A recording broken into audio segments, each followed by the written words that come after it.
Kathy Krajco was of the first survivors who talked about narcissistic abuse under her real name. She died unexpectedly in her home in 2008. She was 56 years old. I suspect the narcissistic hive mind was behind her death.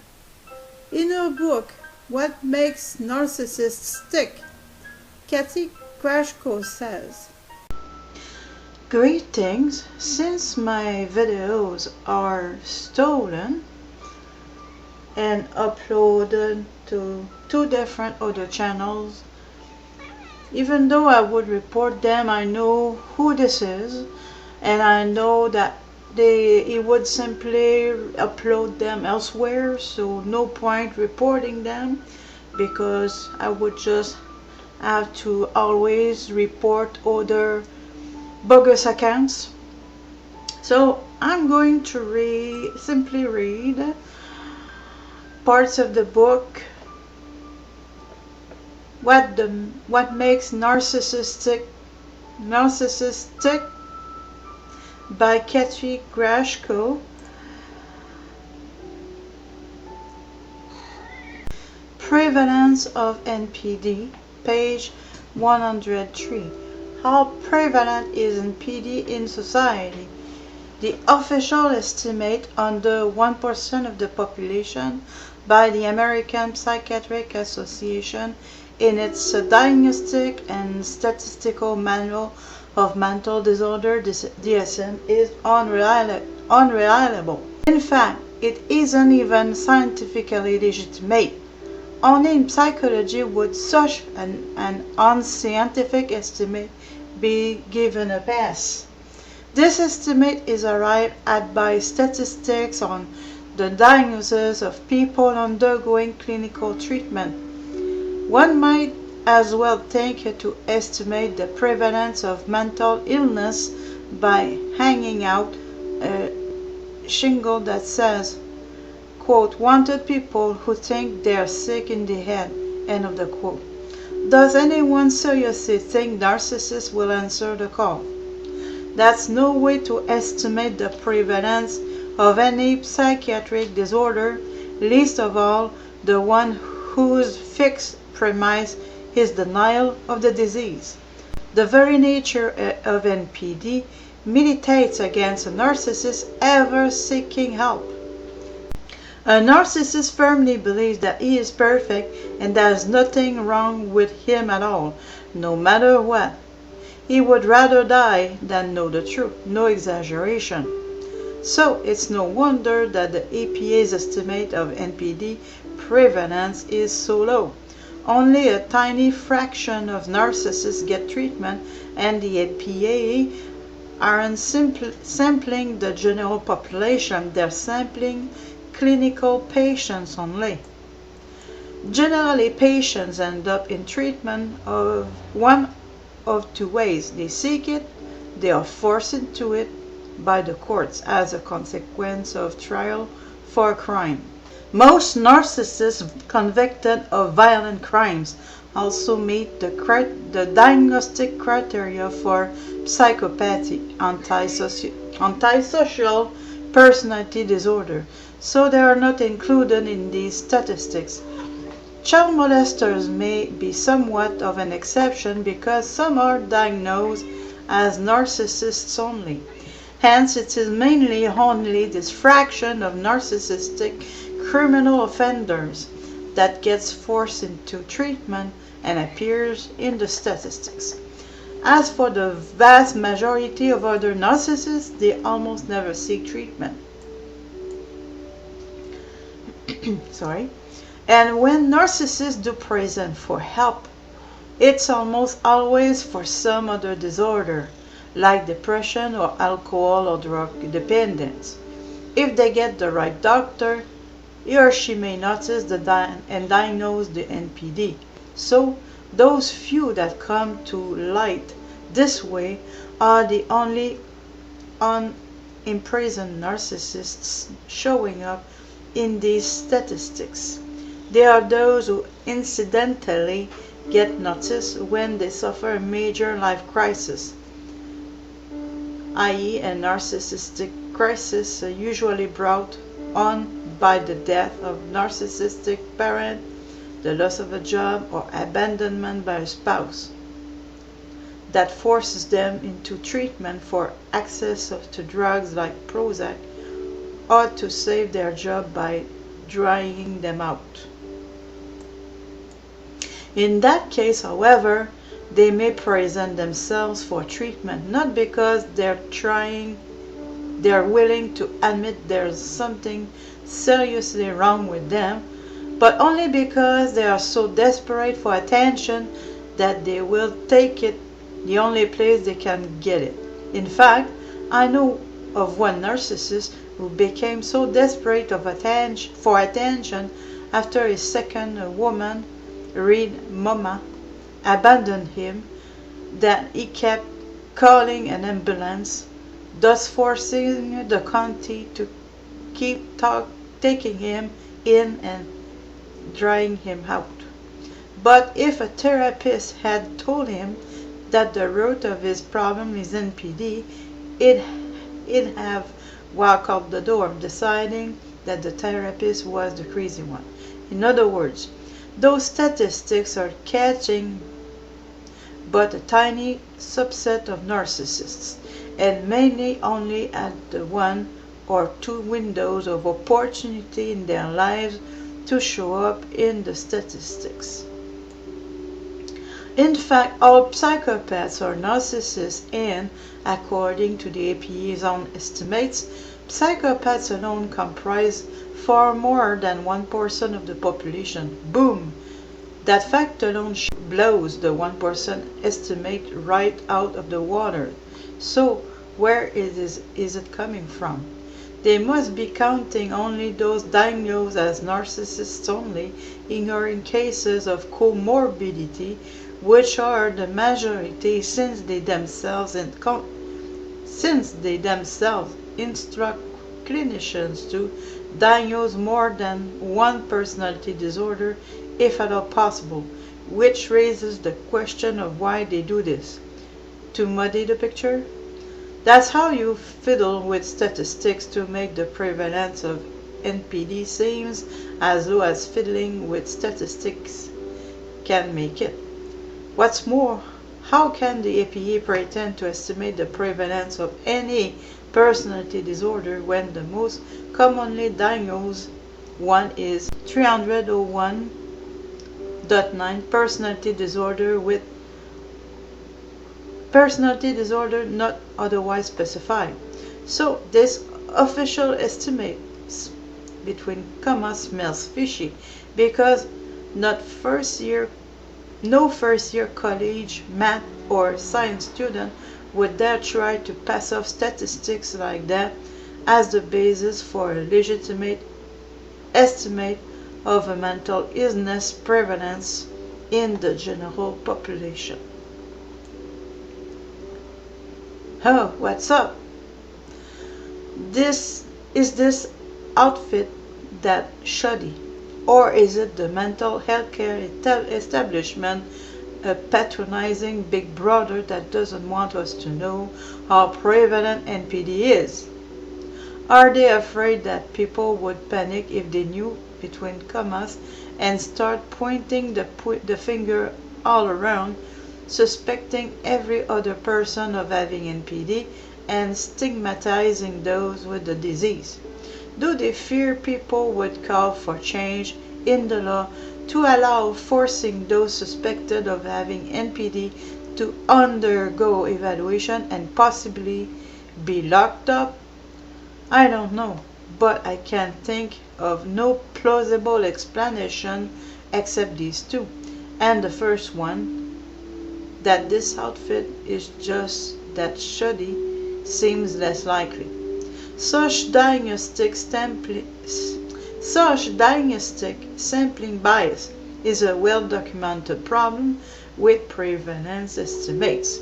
In 2004, because she died in 2008, In 2004, the first actual population survey was conducted by one of the National Institutes of Health, giving us the first legitimate estimate of the prevalence of personality disorders in the United States. It doubled the DSM estimates of 6 to 9%, estimating that 50% of Americans meet the diagnostic criteria for at least one of 7 personality disorders, not counting borderline, schizotypal, and narcissistic disorders. In addition, this survey show how misleading clinical statistics can be. Since Grant conducted the study among a randomly selected population-based sample, the prevalence rates from her study diverged from those presented in the DSM-4TR in some cases. For instance, according to the DSM-4TR, dependent personality disorder is among the most frequently reported personality disorders encountered in mental health clinics. The study report pointed out. However, Grant's study found it to be the least common in the population. In addition, the DSM-4TR estimates that the prevalence of avoidant personality disorder in the general population is between 0.5% and 1%, yet Grant found it to be 2.36%. Grant explained that prevalence estimates of various personality disorders in the DSM are based on relatively small clinical studies of patients who are receiving mental health services on an inpatient or outpatient basis. Quote, "You can run into problems if you rely solely on clinical samples," another quote. She said, "If you want to know the true prevalence of a certain disorder, you have to get out of the clinic," end of the quote. Psychiatric News, September 3rd, 2004, Volume 9, Number 17. That was a diplomatic way of putting it. But the APA's DSM estimates are still gospel. As one might expect, these estimates are much higher, 10 to 15 times higher, for disorders that get many patients forced into treatment, like psychopathy. That means something, and it doesn't mean that what it is so often represented as meaning equal that disorders like NPD are far less common. To the contrary, it means the opposite, equal that the real prevalence of other disorders like NPD is probably much higher than treatment statistics would indicate.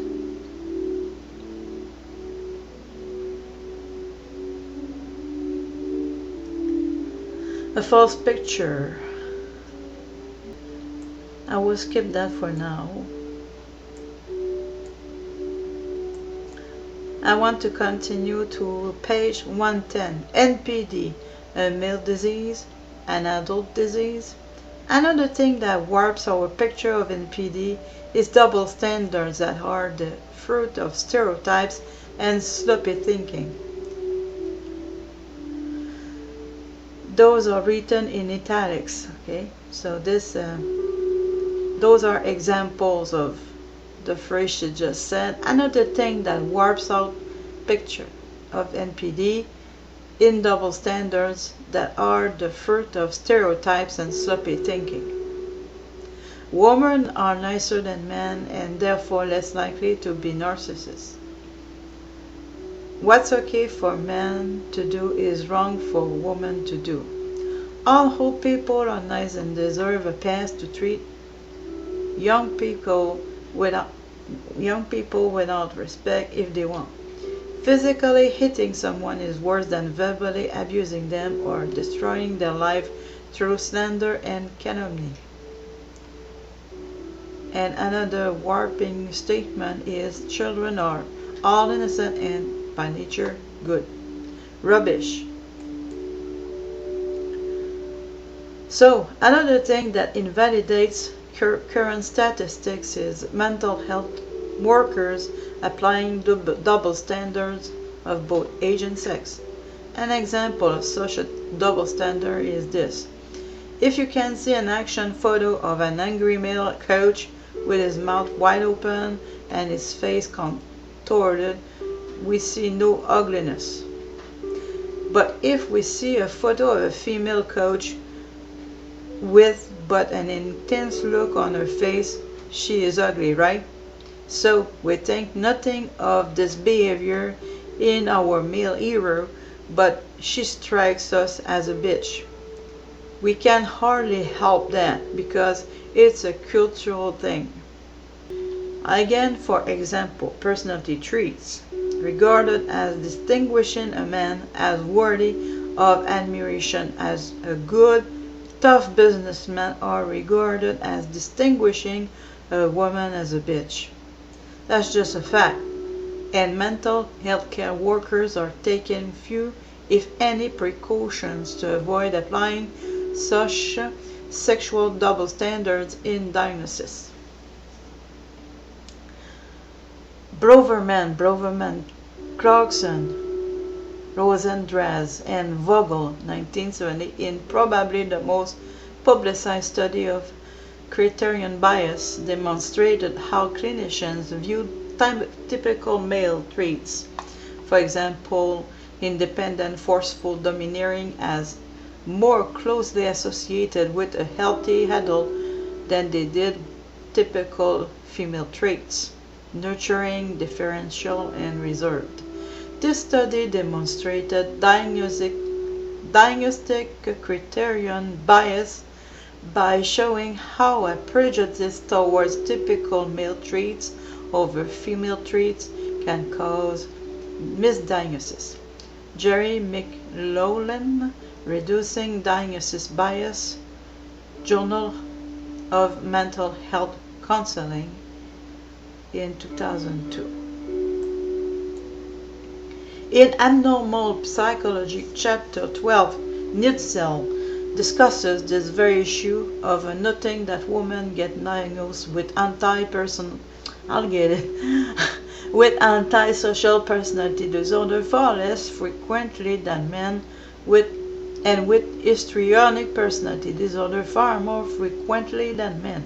He cautions that the reason may be cultural factors affecting the mere expression of a personality trait, so that it manifests itself differently in men than women, but is due to the same underlying personality disorder in both. He also cites evidence of a sexual bias in clinicians diagnosing the disorder. Finally, he notes that the overall rate of diagnosis for any personality disorder may be faddish, following trends of popular interest in one personality disorder or another one over time.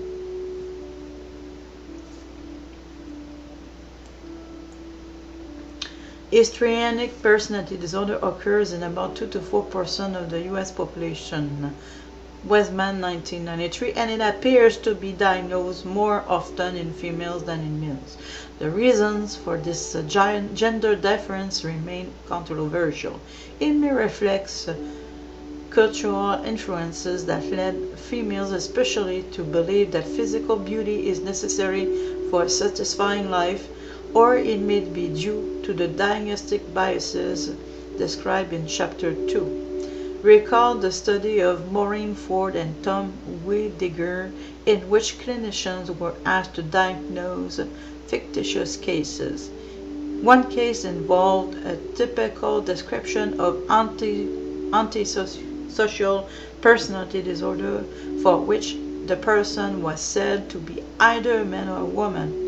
The other described a histrionic personality disorder, again presented as either a man or a woman.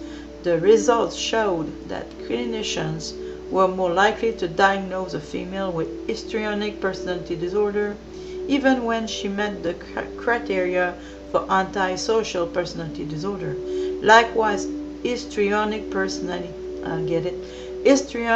behavior attributed to a female increased clinicians' use of the histrionic diagnosis.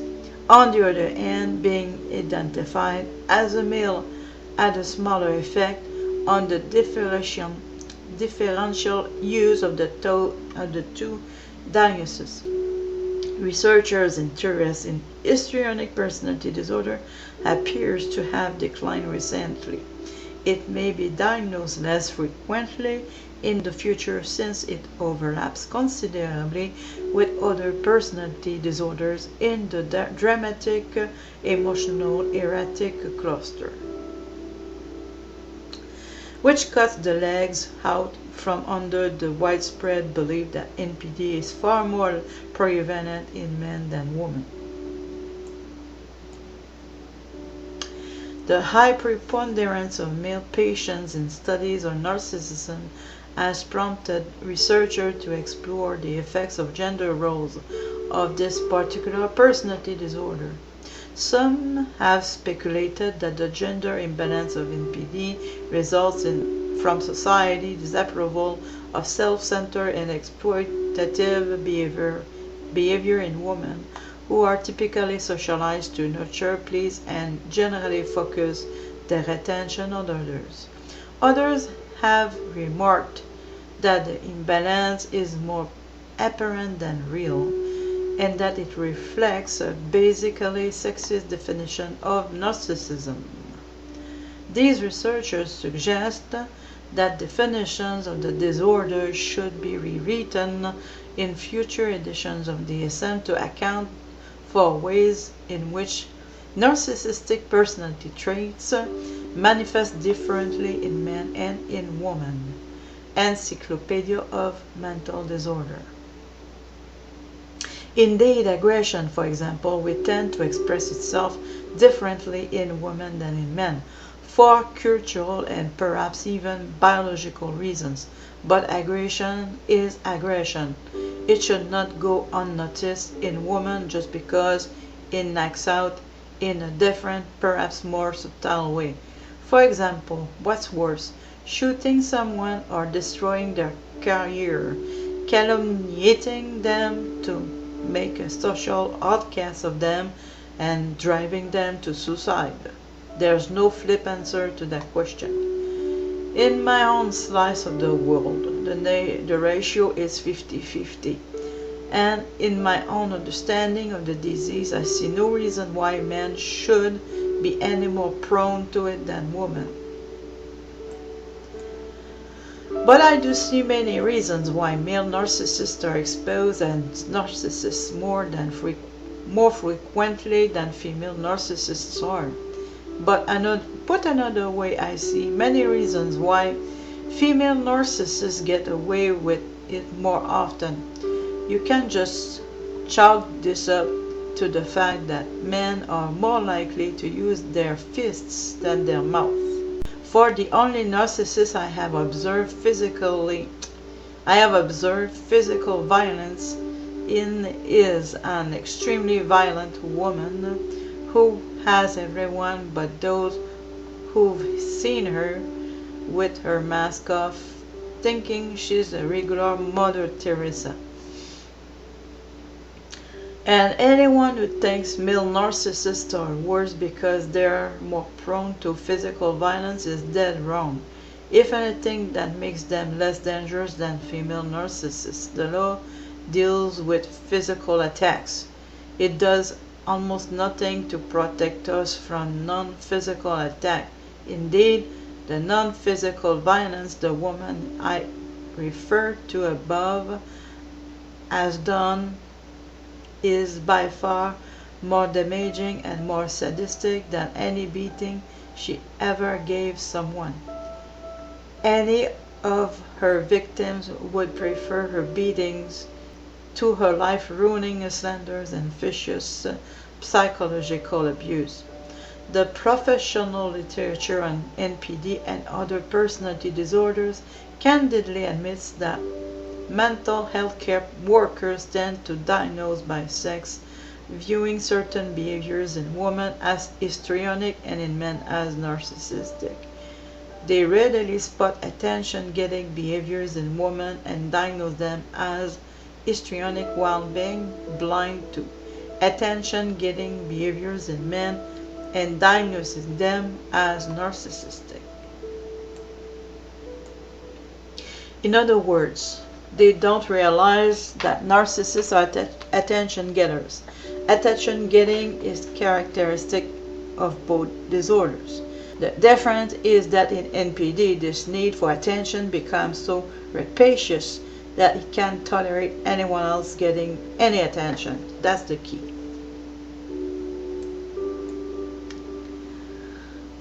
That's what distinguishes narcissistic personality disorder from other attention-getting disorders. The malignant narcissist doesn't just seek attention.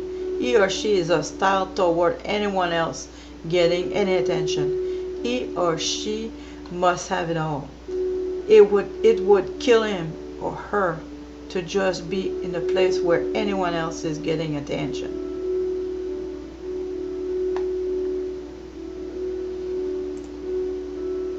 Mental health care workers also don't seem to realize that women must grab attention in different ways than men, and they seem oblivious to a man's way if it is at all subtle instead of overtly childish. Consequently, many attention-getting behaviors in men go right over their heads, unrecognized as such. A narcissistic man often passes himself off as a modest, no-nonsense sort of regular guy, while screaming at the top of his lungs between the lines for attention non-stop. Just because he doesn't hit you over the head with his attention-getting behaviors, just because he dissembles to camouflage them, doesn't mean they are not there. Similar double standards are applied between adults and youths or children. In other words, a behavior that is perceived as malignant in an adult is regarded as innocent in a youth or child. Yet we know that children can possess the will to evil.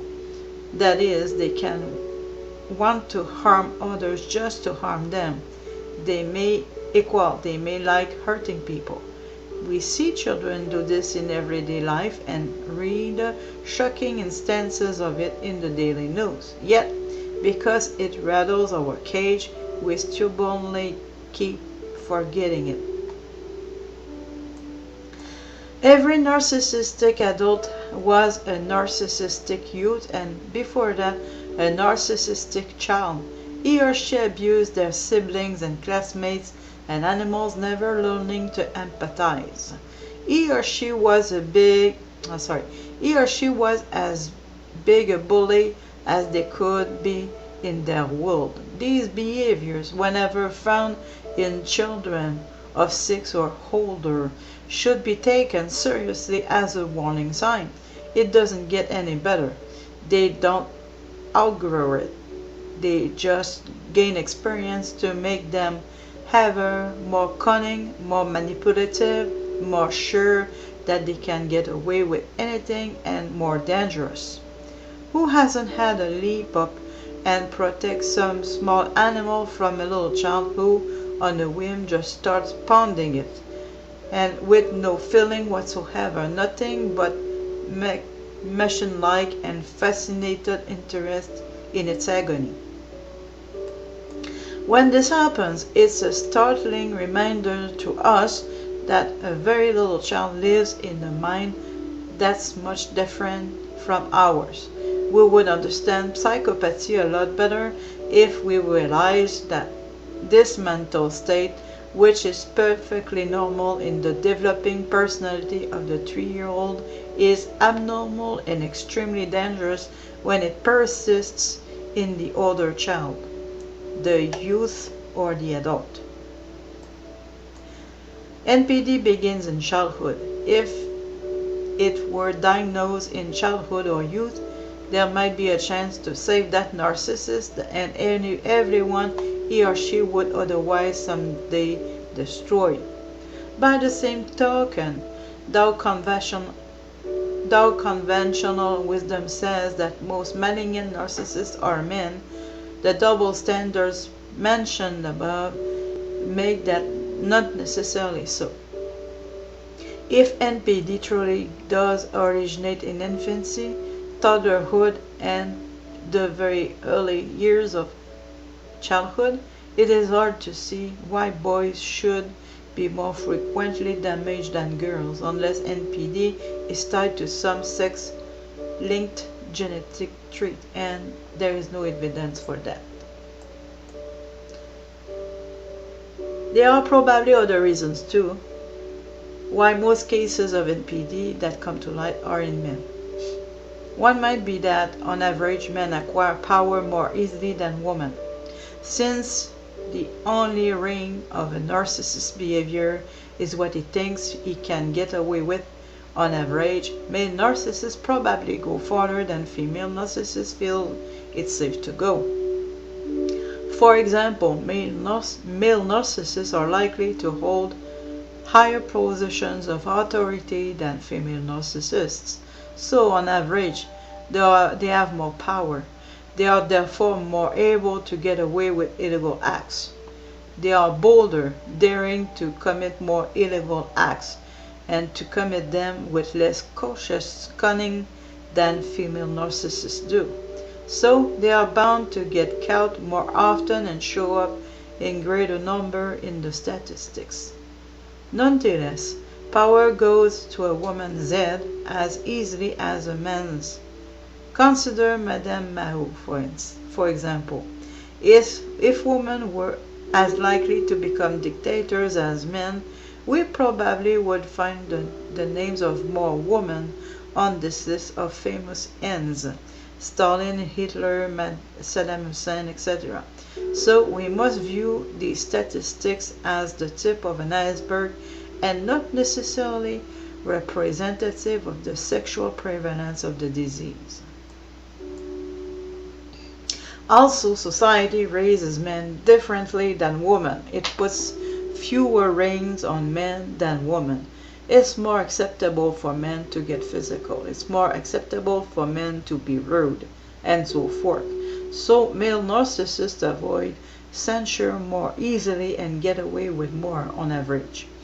They therefore push the envelope farther on their runaway freight train ride, becoming more physically violent and abusive just because they can. But that just gets them overrepresented in the extant statistic. We cannot assume it means that female narcissists don't exist in equal numbers and don't do just as much harm. Moreover, their upbringing makes men tend to express themselves physically as the manly way to behave. For the most part, the subtle, manipulative men are the ones who can't get away with that approach. In contrast, their upbringing makes women tend to express themselves morally subtly.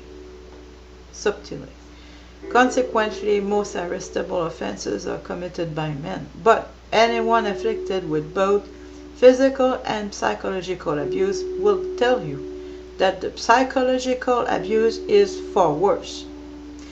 And that says nothing of employee abuse, libel, and slander that affects the status of employment, which are easy to get away with, especially in private, non-profit institutions that can operate in secret.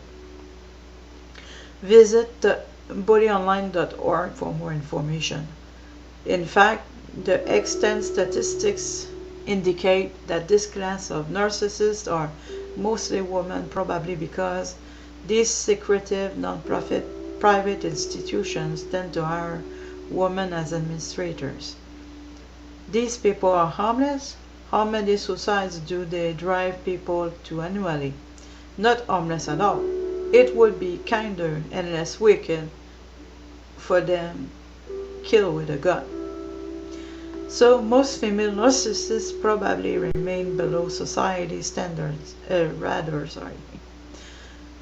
I repeat, so most female narcissists probably remain below society's radar, committing fewer arrestable offenses. But we can't assume that means they're doing less damage to people, or even that they are not busting the law to smithereens.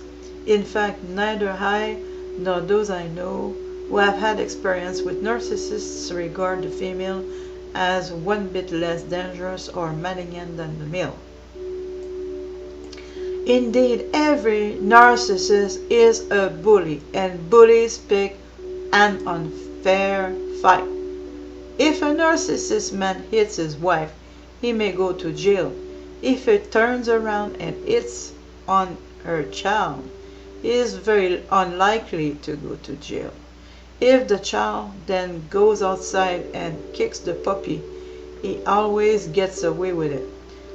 And so you have 3 narcissists, but only the adult male is recognized as one.